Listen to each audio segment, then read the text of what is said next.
Sophie Cunningham just exposed Stephanie White, flat out exposed her. This is the Indiana Fever coaching situation hasn't just gone bad, it went crazy. Who could have believed that one of the most promising coaching hires in WNBA history would turn into a complete disaster this quickly? But here we are in an absolute mess. The season. This is crazy. This is wild. I don't know what's going on. I mean, I know what's going on. Stephanie White's a bum and needs to be fired. That's what. Stephanie White's future with Indiana Fever has become a question mark after what she's done to the team and to Caitlin Clark.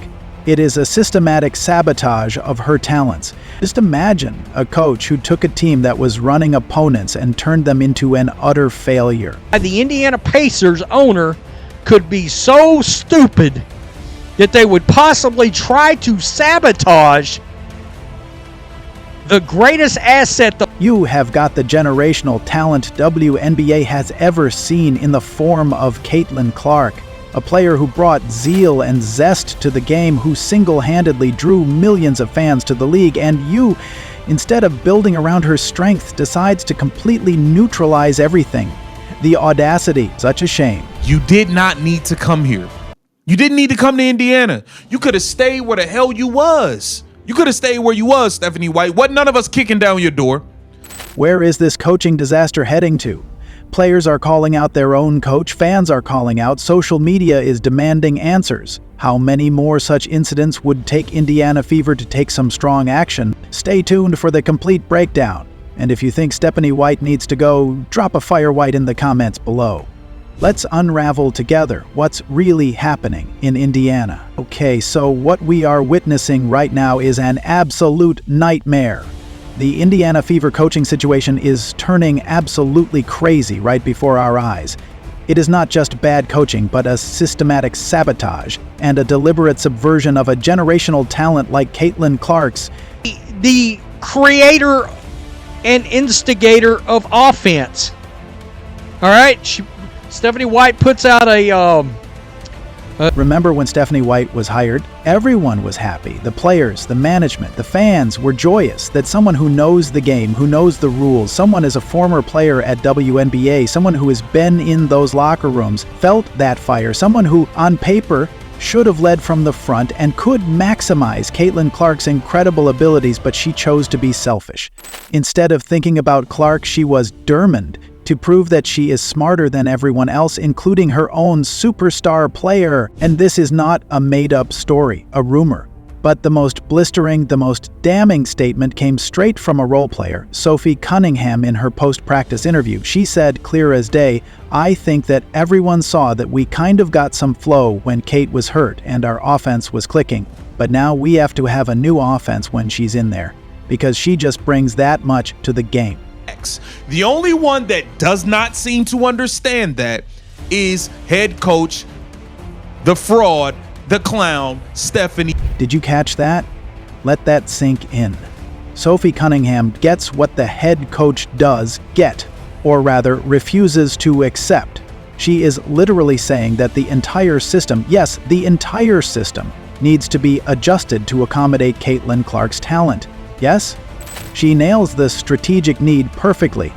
But Stephanie White? She is actively doing the exact opposite. It doesn't matter if she's a great coach.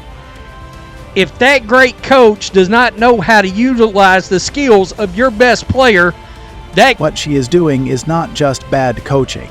In fact, it is baffling and, frankly, maddening. The evidence of sabotage is coming from various sources. First, let us talk about the lineup decision that literally makes no sense. This woman played Ari McDonald 18 minutes in the first half. 3 weeks ago, Ari McDonald wasn't on a WNBA roster. Stephanie White is starting Ari McDonald, someone who was not even on WNBA roster till a month ago, ahead of letting Caitlin Clark run the point. You have the best passer of the league and you are taking the ball out of her hand? That is pure insanity. And that's not it, it gets even worse. The motion offense White is pushing is the exact opposite of everything that fueled Fever's last season's success. Like, people don't understand. Caitlin Clark was the best rim finisher in the WNBA last year. Last year, Fevers were winning big, dominating over other teams because of the pace and aggression of Clark. But now, White is forcing them to play a slow, predictable offense. Don't know what this strategy will lead Fevers to. It is playing right into the defense's hands, making them perfectly readable for the opposition. And the most telling yet ironic moment came right from White's mouth herself. She said the team only played well during 2 5-minute spurts against the Valkyries. And guess what was common in both of them? Caitlin Clark. Yes, Caitlin Clark had the ball in her hands. You're referring to? Caitlin took that game plan, looked at it, crumbled it up, and threw it in the trash. I'm the game plan.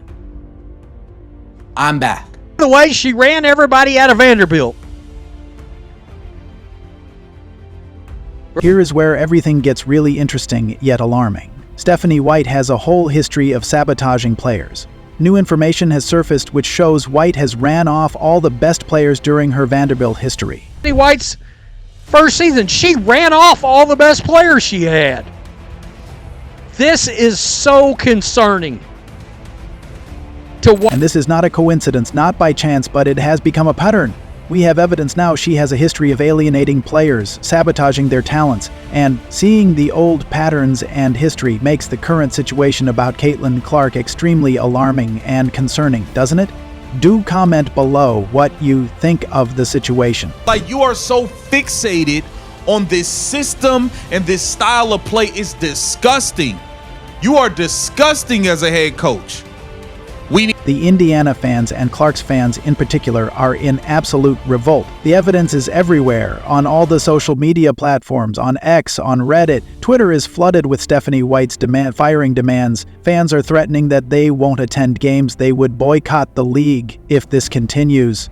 Fans is threatening to quit going to the games. And if this was to happen, I hope not, but if this was to happen, Stephanie White is to blame. The most shocking revelation comes from a survey Indiana Fever conducted where an overwhelmingly high number of fans said they would stop following the team. It's a rough day. It's a rough time being an Indiana Fever fan right now. Things is getting real crucial. It's real serious. It shows the enormous power Caitlin Clark has, which she earned due to her talent and her skills. It was not something given to her, but what she has achieved over all these years. And it also shows that fans are Clark fans first, Indiana's later. A person who single-handedly brought so many fans to the game, who has uplifted the league and the tournament by merely her name. They want more of her. And what is exactly happening, what White is doing, is exactly the opposite. Fans would not accept that. They would never accept such a disregard, such under-authorization of her talent and skills. The Fever are getting very, very close to having to make a choice. And that is, like, do they want to choose Stephanie White or do they want to choose... The entire mess makes Indiana make a choice. It is Caitlin Clark, face of the league, the electrifying talent, the basketball sensation, versus Stephanie White, the stubborn decision maker and someone who has a history of sabotaging star talent. Defense, every aspect of that team, the money she's generating for the league, but especially the Indiana Fever. The choice is in Indiana's hand. If they choose White, they would risk the most valuable asset WNBA has ever produced. Teams would line up to give up everything to just get her. The New York Liberty with Sandy Brondello's system would be perfect for her. Plot to destroy Caitlin Clark, and Stephanie White and the Indiana Fever might be in on it. They just let Indiana would not lose just one player. They would lose the zeal, the zest, the fan base, the huge fan following that comes along. They would lose it all. The existence of Indiana Fever would become a question mark. In my opinion, if Indiana Fever wants to turn the season around, they should maximize Clark's talent. And this can only be done if they start looking for a new coach immediately. Sandy Brondello is the type of coach Caitlin Clark need to play with. Somebody that's going to let her be free range. Somebody that's going to let her shoot, bro.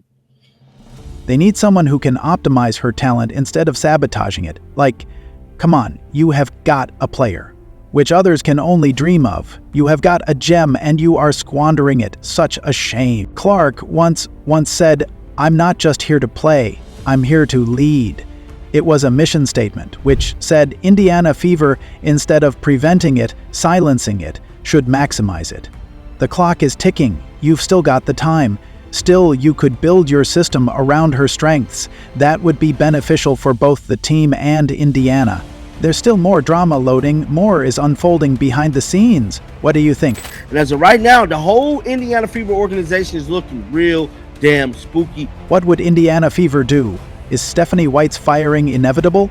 And so stay tuned for more such exclusive videos and inside news that are going to blow your mind. And don't forget to like, subscribe, and turn on those notifications. You won't want to miss what's coming next.